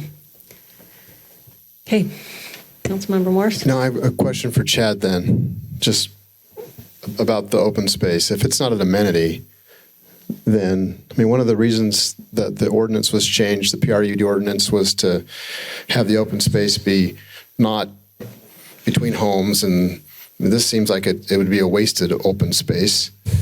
It's open space, yes, but not, what are you going to do there? Yeah, well, it's just decorative at that point. And so I'm not sure, does it still count? This is part of a larger amenity package for sure. I think the dog park is something that was proposed as part of that amenities. You've got other amenities, the playground, the pickleball court, the various pavilions and benches that are around. And maybe that the council feels that there's another amenity that could go there to replace that dog park. I think the space is going to be there because of the configuration of the parcel. So it would seem that would need to have some type of treatment, whether it's a dog park or open space with some other amenity there. Certainly understand the impacts from, concern about those impacts from the dog park, though. Those are definitely real, And if there's another amenity that the council felt like they wanted to see there, or, it is, or if you felt like the amenities that they were proposing in other places were sufficient, that's really up to you on that one. Okay, thank you. Thanks. Okay, once again, I'll bring it back to the council.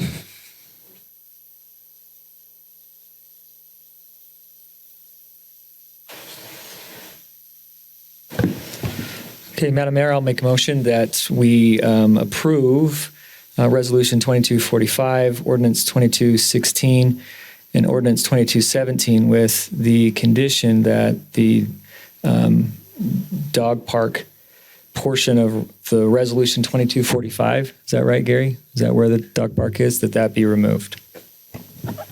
I'll second.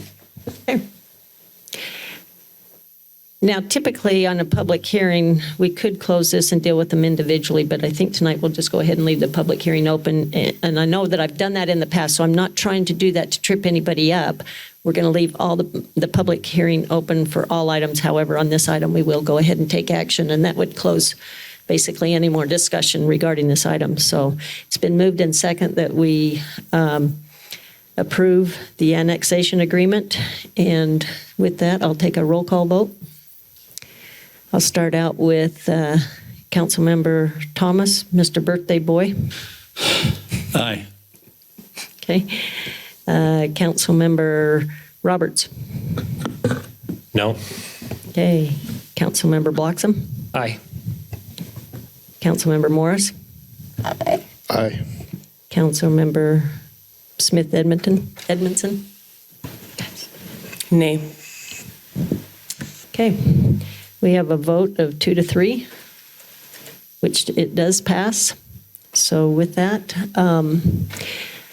just as a reminder, that is with the exclusion of the dog park or a different amenity in that area.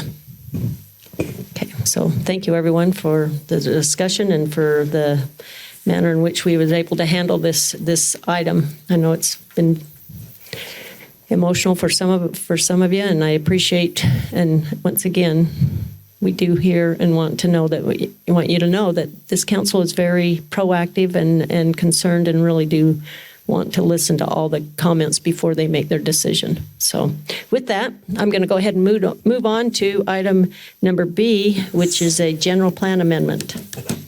So Chad, you got to sit down for a minute, but you get to come back up now.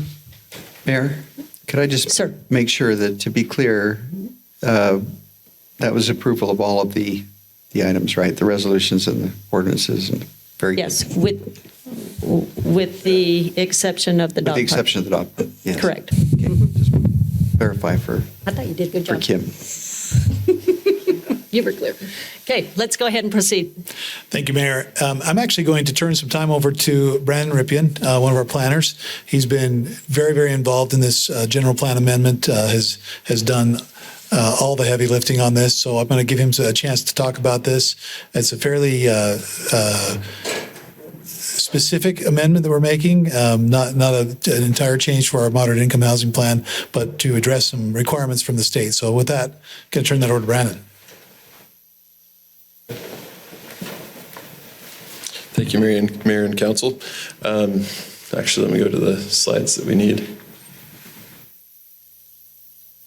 So during the 2022 legislative session, there were modifications made to Senate Bill 34, which required cities to provide moderate income housing. And Layton City, because of that bill, adopted a moderate income housing plan element in 2019 to meet the requirements of that Senate bill. In that element, we had several strategies that we listed as goals to meet the need for moderate income housing, as well as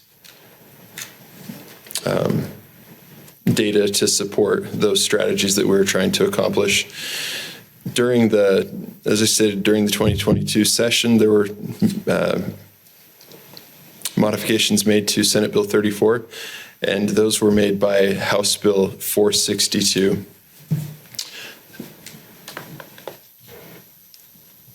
So House Bill 462 required six specific requirements. So the first one was to amend our general plan element to meet the additional requirements for House Bill 462. The House Bill 462 also gave cities options to adopt additional strategies. With those strategies, cities are required to adopt an implementation plan that has specific actions and timelines associated with each of those strategies. Cities that have a transit station, such as a front runner station, like Layton City, are required to have a station area plan. And because we do have a front runner station, we are required to have a minimum of 4 strategies. And one of those strategies has to be that we adopt a stationary plan by 2025. Also, because of the station, we are required to adopt at least, and I'll go to this next slide here. We're required to adopt either one of the following, either strategy G, strategy H, or strategy Q. So we're also required to adopt one of those as our strategies. We do have several strategies, as I stated, that we've adopted as part of our original moderate income housing plan. And so on the left, you can see the existing strategies that we have already been trying to implement, and those tie directly into the new strategies, so strategy G and strategy H. So a lot of the strategies that we already have meet or are matching the new strategies. One of the requirements for House Bill 462 is that we meet or match word for word the specific strategies.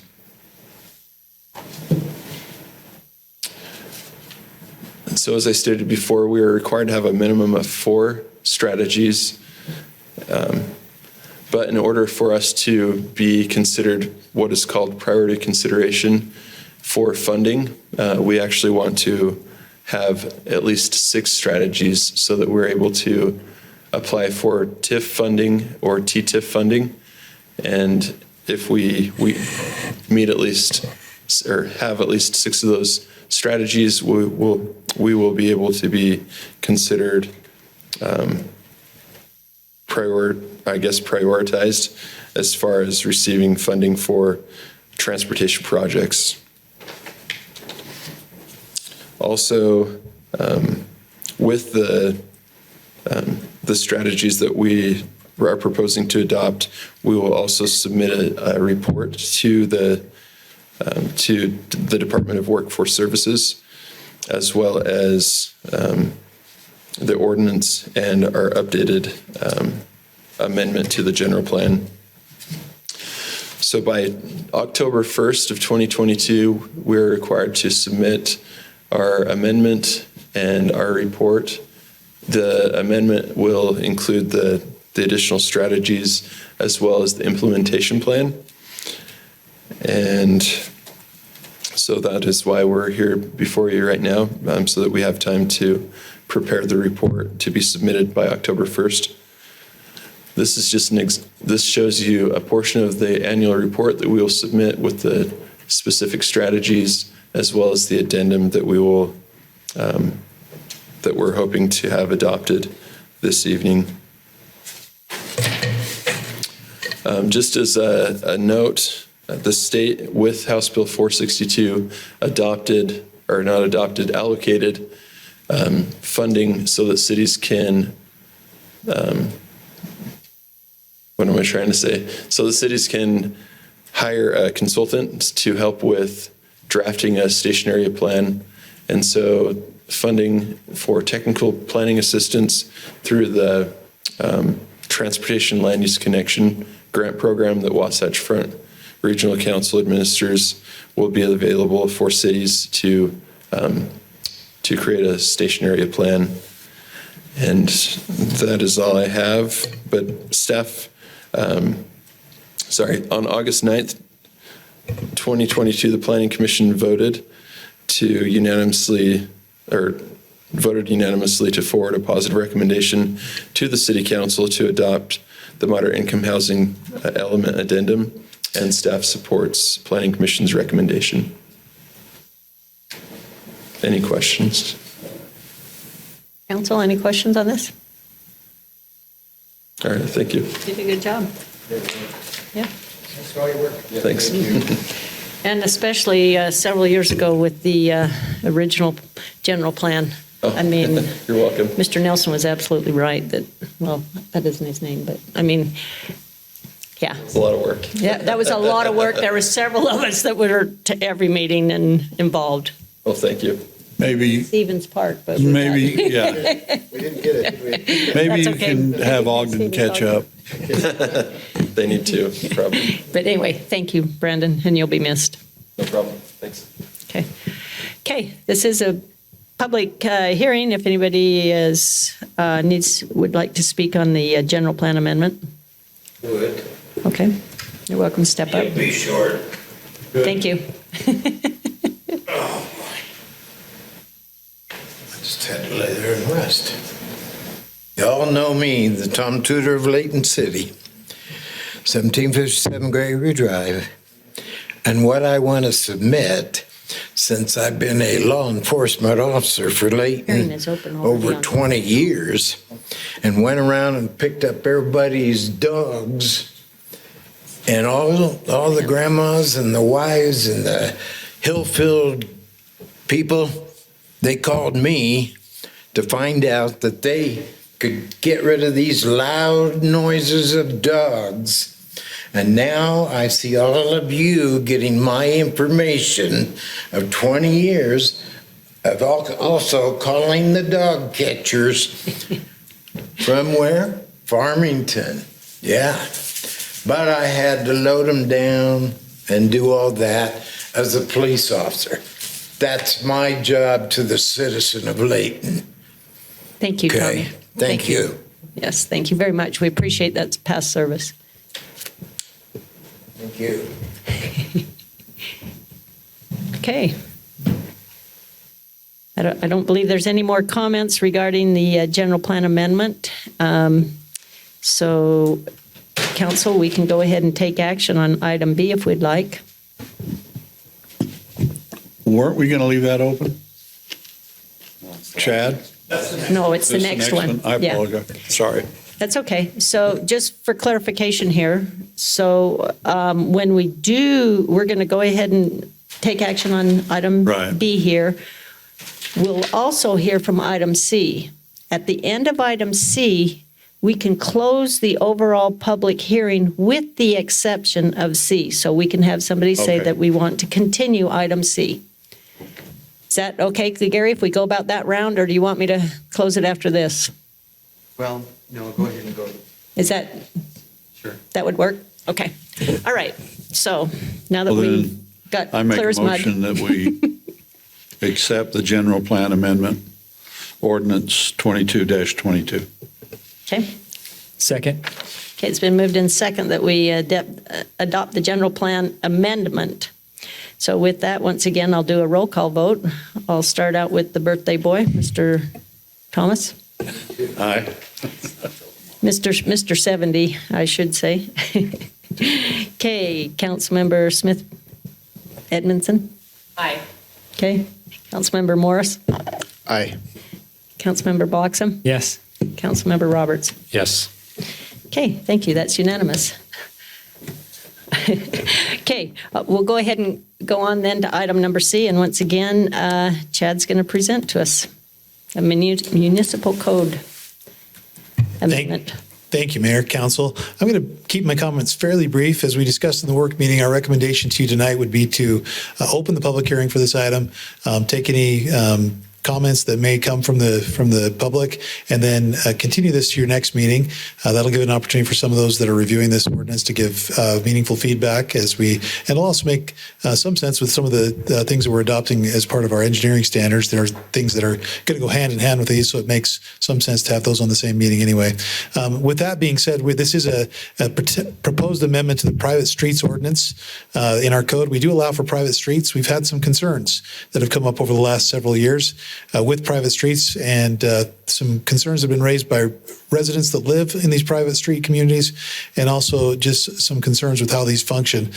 Predominantly, those concerns relate to two things, really. One is connections of public streets using a private street to connect two or more of those public streets, which has created some problems and concerns, and then also related to gating of these private street communities.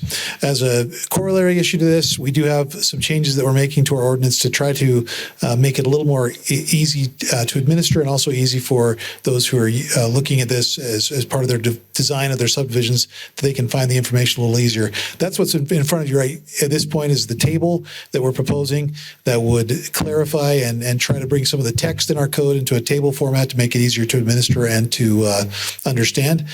We've also made changes to our private street designations to make sure that, in the past, we've used private street interchangeably for a lot of different things. This is going to give us some names that go with those private streets to make sure we know which of those types of private street configurations we're talking about. In addition, we have standards related to gates, when those gates would be allowed, with the types of situations where gates would be allowed, and the types of criteria that they would be reviewed by. We have some of the criteria for when private minor streets can be used, and a very direct statement that says they can't be used to connect two or more public roads, as that has been an issue in the past. And then just some minor changes to PU and DE standards that relate to these private streets, in that those standards affect the design of a subdivision, especially those private subdivisions. One other thing is some setback regulations that help us to understand the minimum building-to-building separation, and to make sure that that doesn't exactly match the private streets, so we have some room for foundations and footings in those situations where we have rear-loaded units. We went into some additional detail in the work meeting. We'll have another opportunity to talk about this in the future, so that's where I'm going to stop my presentation for tonight. We are recommending for tonight that the council open the public hearing, take any public comment, and that you would continue this item to your next meeting, September 15th. Happy to answer any questions if I can. Okay, thank you, Chad. Council, do you have any questions, knowing that this is going to be a continuation? Okay, and there's none. Is there any public comment? Okay, with that, then I will ask this to come back to the council. And oh, excuse me, sorry. I don't have a comment. I'm ready to close the hearing. Oh, sweet. Let's go. I move that we close the public hearing with the exception of item C, ordinance 22-21. We'd like to continue that to the next council meeting, September 15th, 2022. Perfect. And what recommendation? Oh, no, that is right. Perfect. Okay, so I just need a second. I second. Yay. All in favor, say aye. Aye. Any opposed? Okay, thank you. Okay, that pretty much concludes our council meeting for tonight. However, I do have a concern that was brought up tonight that I'd like to address real quick, like I know it's unfinished business. The fact regarding this new road that's been built out there on 2700, and the fact that we keep it closed. I know that question was asked before, and we got a very good reasoning why, in the fact that we don't want those heavy trucks ruining that new road.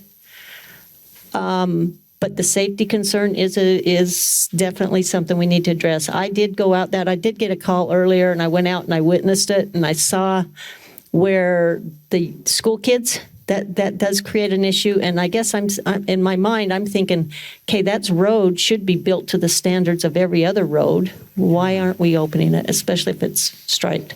So the use is one benefit of leaving it closed, but that's not the reason it's really closed. The reason it's closed is the road we still have land transfers and land swaps as recently as last meeting that we're doing. And until the city actually owns it, it's like a a church building or anything else.